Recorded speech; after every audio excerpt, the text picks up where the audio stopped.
Turi Ryder. She is an author. She's written the book titled She Said What? What? And she's a former KGO talk show host. You can hear her on the radio, I believe, in multiple states. Let's find out. Turi Ryder, everyone. Hi. I would hire Hi. David Katz. I would hire him for I sure. totally would hire him.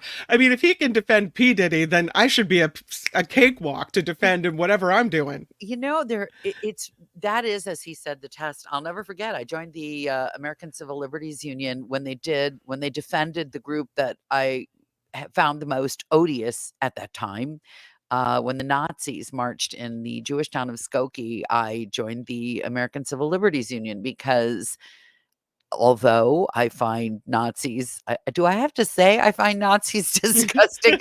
Let me stipulate that they're disgusting, but that this is the right that we have here, and if we don't protect people's rights to fair trials and all that stuff, Yeah, then someday it may make a difference to the rest of us. So yeah, good for absolutely. him. And P. Diddy, I hope that a jury of his peers finds him guilty of everything he's guilty of, which I suspect will send him to prison for a really long time. Yeah. And he and R. Kelly can write letters back and forth to Oh, each other. God.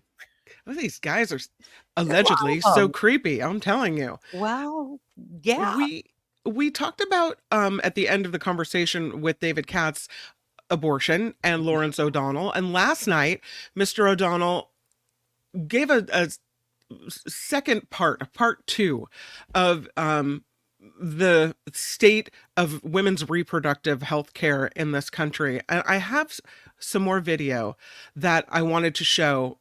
And I'm hoping that maybe we can comment on it afterward. Sure. Albert, I hope you have it ready. But this is, again, last night from MSNBC. And the issue is this second death now, where this woman was too scared to even call because she knew that she could be investigated. This is in the state of Georgia. So here's a more video from Lawrence O'Donnell on MSNBC from last night. Kim, is this in the rundown? It is right under 12:30. Okay, just give me like Okay, we'll give 1 you a minute. couple seconds. But it's very powerful when you talk about and as mentioned a little bit earlier, you talk about the fact that women are truly dying because of the policies enacted under Trump and George W. Bush, Yep. who both are responsible for putting these people on the court that then voted to strip our rights away. There is And I'm sorry, go ahead. no, you. What I wanted to say about all of this is that there is this position that's really uncomfortable to be in, but when you're in the position, and the Mhm. position is your views. You know that people's views are not going to change unless they're in a situation where this particular thing directly affects them. And there are two specific issues where, in general, as a talk show host, I know that it's unlikely people's opinions will change on abortion unless they're pregnant or know someone who's pregnant and needs one, or on guns unless they're shot or someone they know and love is shot.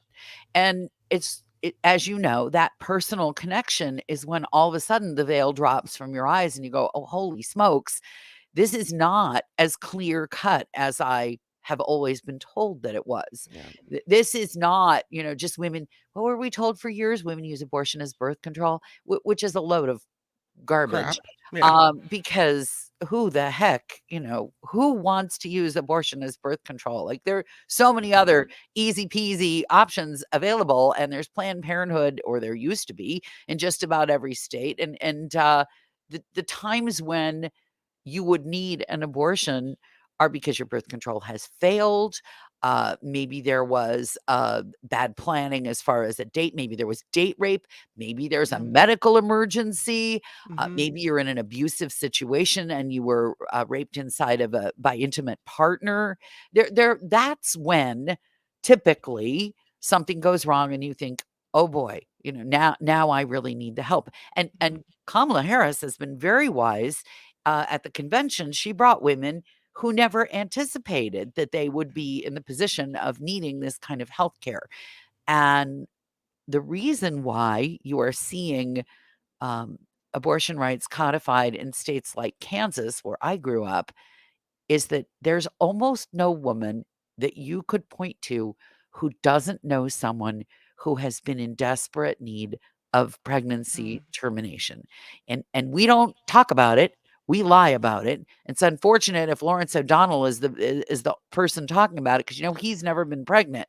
But if women start to get honest with each other, and they start to understand that young lady down the street who never had kids, and you always wondered why she never had kids, there's probably there may be a reason for that she never talks about.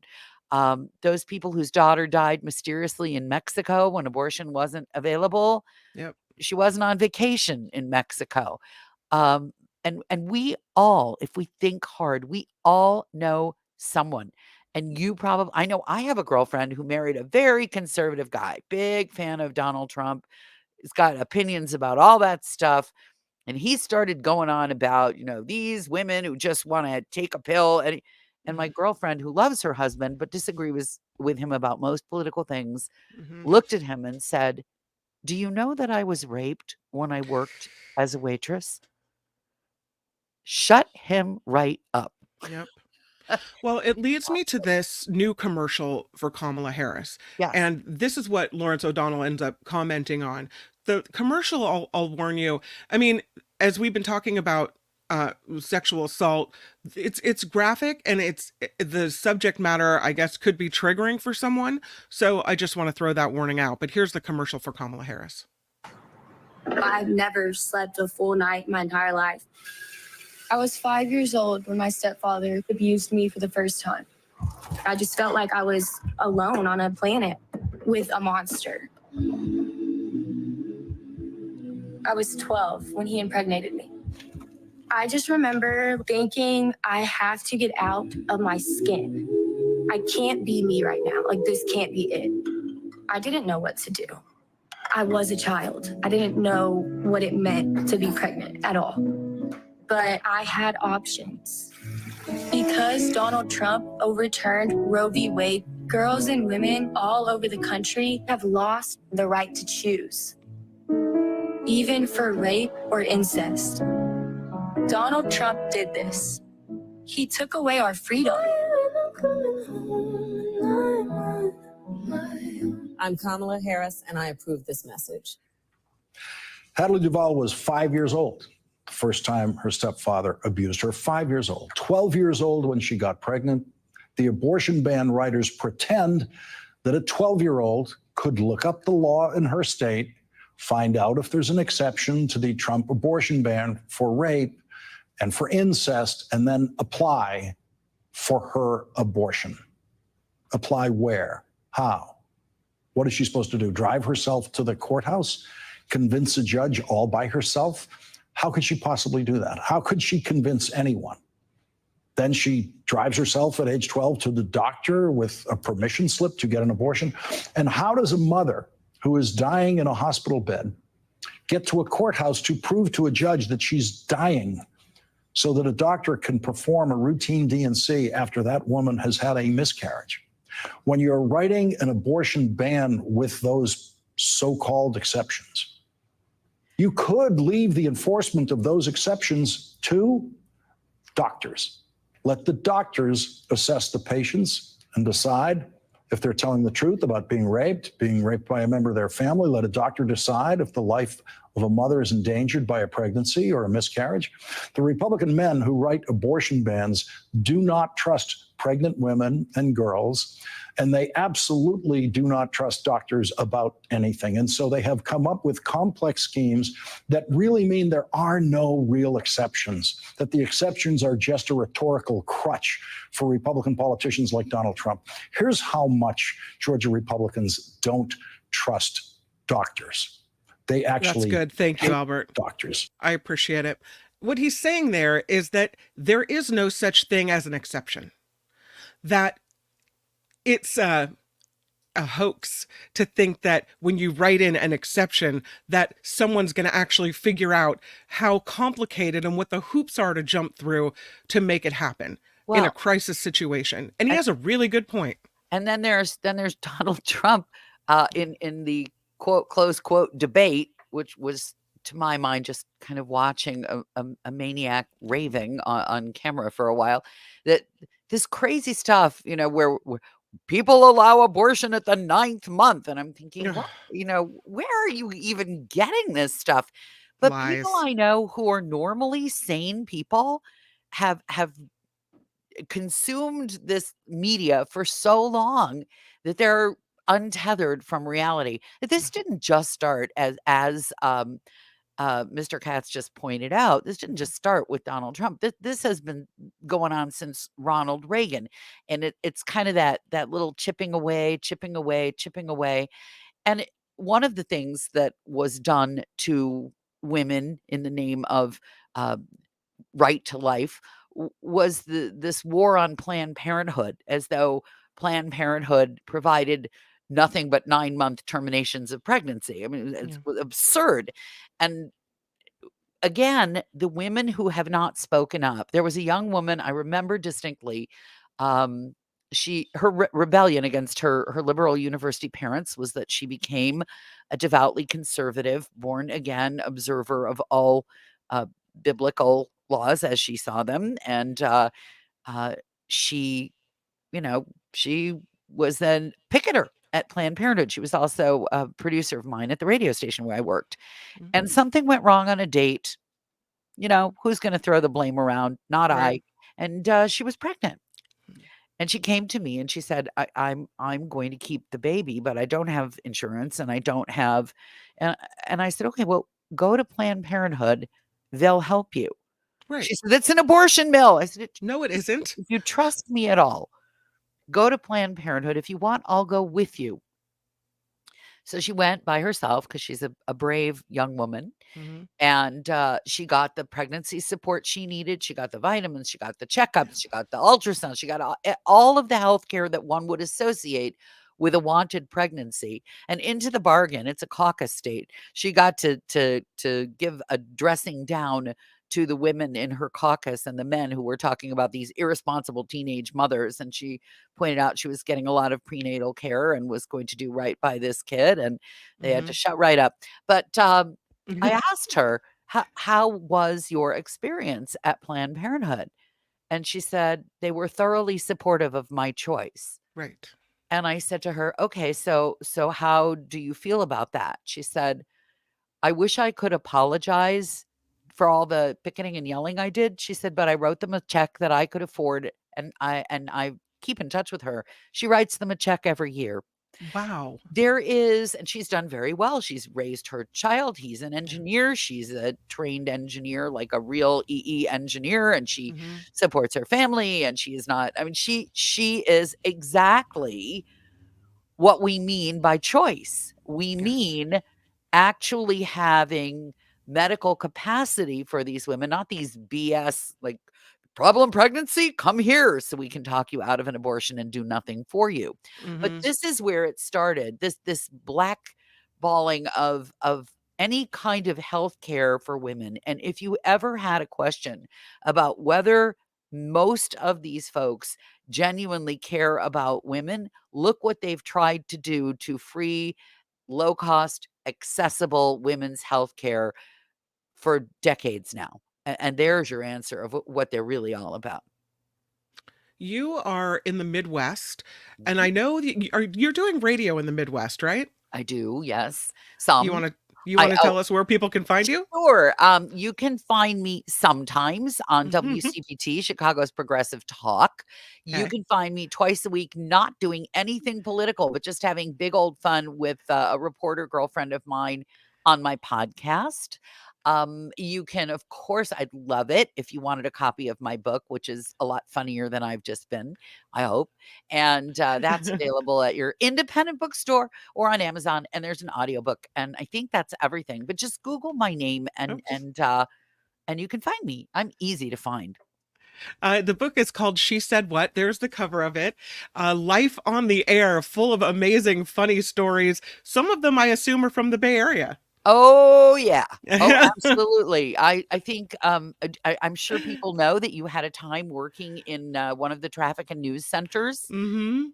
I have to tell you, Kim is awesome. I've never seen anybody write a story, understand a story faster than she does. Oh, you're so nice. And I'd been doing talk, And then I needed healthcare because I had a kid with special needs. Hmm. And I wasn't doing talk at the fancy talk station anymore. And they took me as news and traffic, not nearly as good as you, in the middle of the night. And the guy who was the boss at the big news and talk station made a big gloating show of like, oh, how far the mighty have fallen. One Oh day you're doing God. talk radio on my station, and the next minute.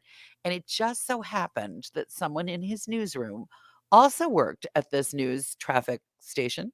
And he said, do you know she's over there doing that job because she just had a kid in really hazardous health? Shut that guy right up. Yeah. Whee! Every now Mm. and then in the universe. But it's fun. It's fun sometimes to tell all under different names and monikers, because then you can tell more of the truth or bigger, better lies.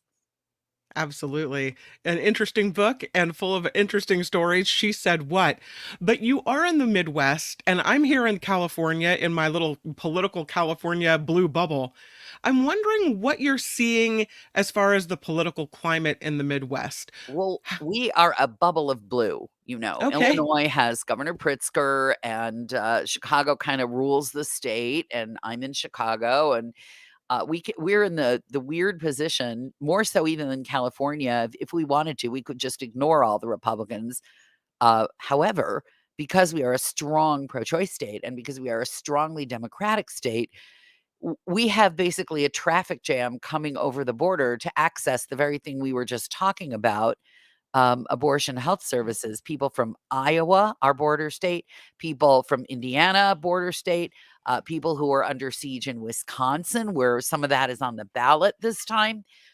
We are doing it for the Midwest, and I will be, because things are so secure here. I'm going to go with friends up to Wisconsin and walk precincts to see if we can make sure that blue wall Yay. is the blue wall in Wisconsin. But it's Hmm. a tough one. It's especially tough because Michigan, our neighbor across the lake, is all stuck with this vote. What is it now? Uncommitted. And Michigan, which just barely supported Biden in the last election, it's going to be razor thin. And they got that fabulous Mm. governor whom I worship and adore. Yeah. So, yeah, Illinois, come on down if you need to breathe some blue air and you're in one of the border states. We will take you, and then go back up and walk a precinct for a Democrat. You were talking about people saying mean things, as we're talking about it in regards to radio. But a couple of days ago, Trump sat down at this rally with the his former press secretary and Sarah Huckabee Sanders. Sorry, her name escaped me for a moment. I should be so lucky to never remember it The again. queen of But the smoky eyeliner. we're talking about mean girls, mean people saying mean things. She didn't have to say this, but she talks to Trump and she basically takes the swipe at Kamala Harris for not having biological children. Kamala Harris, who is a stepmother to two, Yes. from their teenage years to now, Yes. in their 20s. And she takes a swipe saying because Kamala Harris doesn't have her own biological children, she somehow has no one to keep her humble. Yeah, it's Well, gratuitous nastiness. it And is. well, Sarah Huckabee Sanders has been a practitioner of that. And I'm going to refrain from pointing out the contrast between her words and her ostensible personal spiritual practice here. But kindness does not seem to run through her veins. And it's weird. I think Donald Trump just sort of brings this out of people.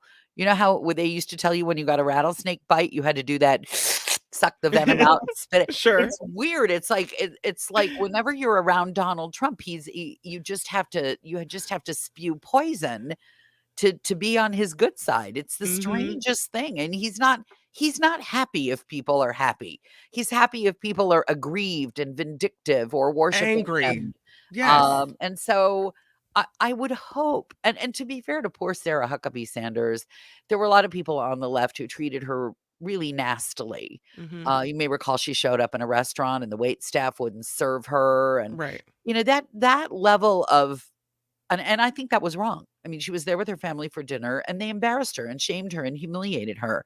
And I don't think she's a pretty tough cookie, but that kind of stuff really sinks in, and it can make you a nasty and vindictive person. And I think that whatever little seed of that she had was certainly watered and fed during her time working for Trump. Well, one of the things that happened after Sarah Huckabee Sanders makes these comments about Kamala Harris is that her husband, Harris's husband, Doug Emhoff's first wife, has come out in support once again of Kamala Harris, saying, "Can't believe that you would say this. That."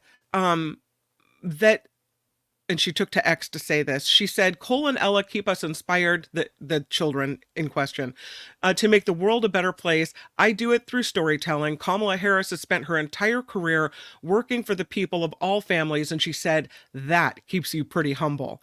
It says a lot because Yeah. this relationship between wife number one and wife number two is always, fraught with tension. And these people have everything against them for being friends or working together. And maybe they don't hang out, but that wife one defends wife number two, it speaks volumes to me. And it's classy. And here's the other Mhm. thing about Sarah Huckabee Sanders. She doesn't benefit. It doesn't benefit because the people who already love that nasty thing about Trump and all of that nastiness, they're already on board with him. But the Mhm. undecided voters that he's going to need, a lot of them are step parents. A lot of them love their stepchildren. Some of them have adopted their stepchildren. Who does it help to say stuff like that? Who's going to go, you know what? I was undecided, but seeing as she pointed out that Kamala Harris doesn't have biological children, and that makes her a non-empathetic or a non-humble person. Yeah, I buy that. Who's gonna who? It's just tone deaf, and so many people.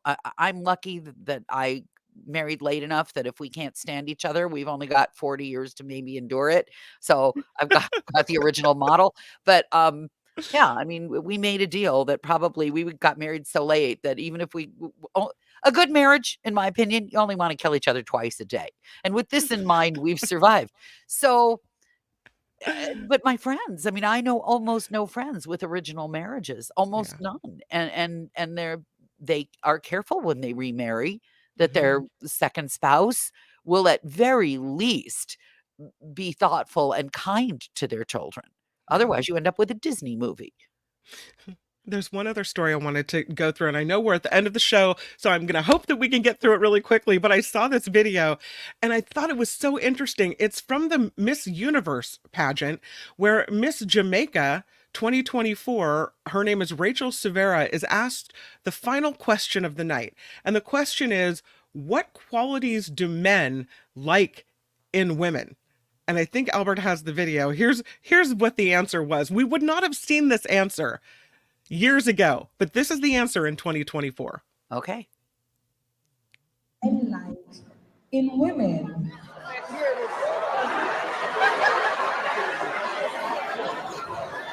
That's a very interesting question. I think as a progressive woman, it's very important to focus on who we are authentically and what we can offer to the world, the impact that we can make on the world, how we can empower and inspire others rather than what men like in us. Yeah. Yep. That's Well, it. look at that. There In you go. 2024. I mean, Okay. this used to be a pageant question where, men, I hope men like that I'm kind and I'm nurturing and whatever. No, she didn't take that bait. She comes right out and says women should be who they want to be, their authentic selves. If you can inspire others in the world, that's good enough. And who cares what men think about you? Thank you very much. I think I may move to Jamaica if it's a world of women just like that. And it's true. You can earn your own money, you can buy your own house, you can engrave your own sterling if that's what matters to you. Um, I still remember I had made a deal with myself that if I hadn't gotten married by age X, and I wanted an engagement ring that badly, I'd just buy it for myself. All of the stuff that women traditionally needed from men it's shifting. It's like a Mhm. kaleidoscope. When you look through the kaleidoscope and you see one design and then you move it just a little bit and the whole picture changes. The things that women are asking of men are very different now. And the better question, I think, would have been, what do women have a right to expect from men at this point? Mhm. Yeah, it's And yeah, definitely indicative of shifting perspectives in the world, and I'm yeah, glad to see it. yeah, Yeah, yeah. bravo. Yes. Turi Ryder, author of She Said What, talk show host on radio stations from San Francisco to Chicago. Thank you for being here. You're awesome. Thank you. It was lots of fun. I was honored to be asked. Absolutely. I hope to have you back soon. Hi, it's Mark, and I thought that was great.